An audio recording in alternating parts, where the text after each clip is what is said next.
Our own Julia Boorstin is out with a new book. It's called When Women Lead, What They Achieve, Why They Succeed, and How We Can Learn From Them.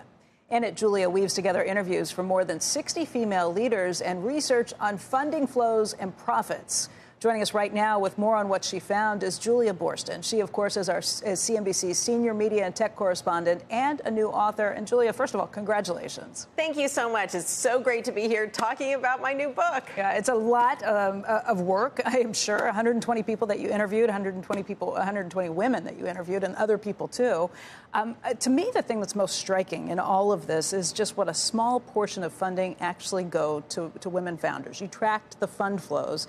And it's something like 2% goes to women-led companies. Yeah, last year, $330 billion was invested, venture capital invested in startups. Only 2% of that went to female-led companies. So I was thinking, if it's hard enough to grow and scale a business, but if you could defy those odds and secure a tiny piece of that 2% and then go on and create a successful company, that means you have defied the odds and would have all of these leadership characteristics that would be valuable for all of us. So I really wanted to dig into that data, dig into those stories, and what I found are these essential leadership traits that are more important now than ever. Like what?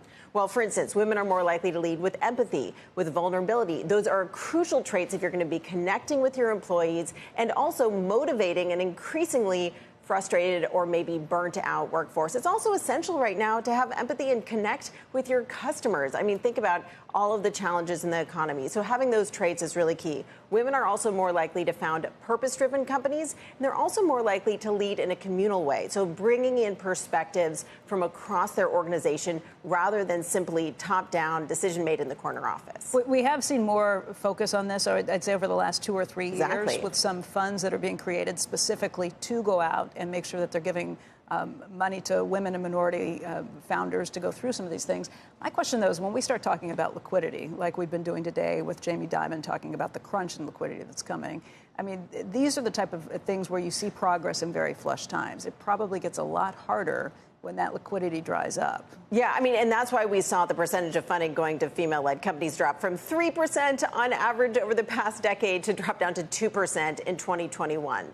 We saw the overall pie increase in 2021, but the percentage to female founders declined. But I do think that the characteristics that women lead with are so essential right now, especially the fact that women have traditionally done more with less. They've been able to generate higher profits with lower upfront investment. And if you think about the fact that everyone is going to have less access to capital right now, that trait is essential. And also the fact that, women have a tendency to be scrappier. They've succeeded despite much worse double standards and odds. So I think that there's more resilience right now that will pay off. But you're right. I mean, times are tough, but we always go back to 2008, 2009. The companies that emerged from there were stronger. Back to the first internet bubble and when that burst. I think the companies that emerge from this next downturn are going to be the ones that are the next generation of Googles and PayPals, and I believe that many more of them will be led by women. You have so many people that you talk to, but is there 1 or 2 stories that maybe you could highlight? So many phenomenal stories, and many of these stories are angles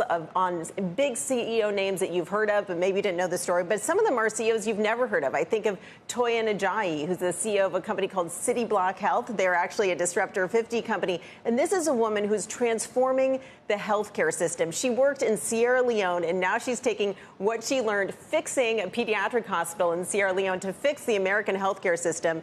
And she's taking really a long-term approach. The company gets paid on long-term outcomes rather than the volume of care. And they really shift the power dynamic. They go to patients in their homes, which is a totally different approach. Or people like Gwyneth Paltrow, who I interviewed. I talk about how she uses her vulnerability as a superpower. She writes about her experiences and her struggles. That makes her vulnerable and more accessible to her fans. But then she also leads with vulnerability, asking questions about all the things she doesn't know. And that opens the door for her employees and colleagues to admit what they don't know, too. Is there a lesson for men in this book on the other side of it?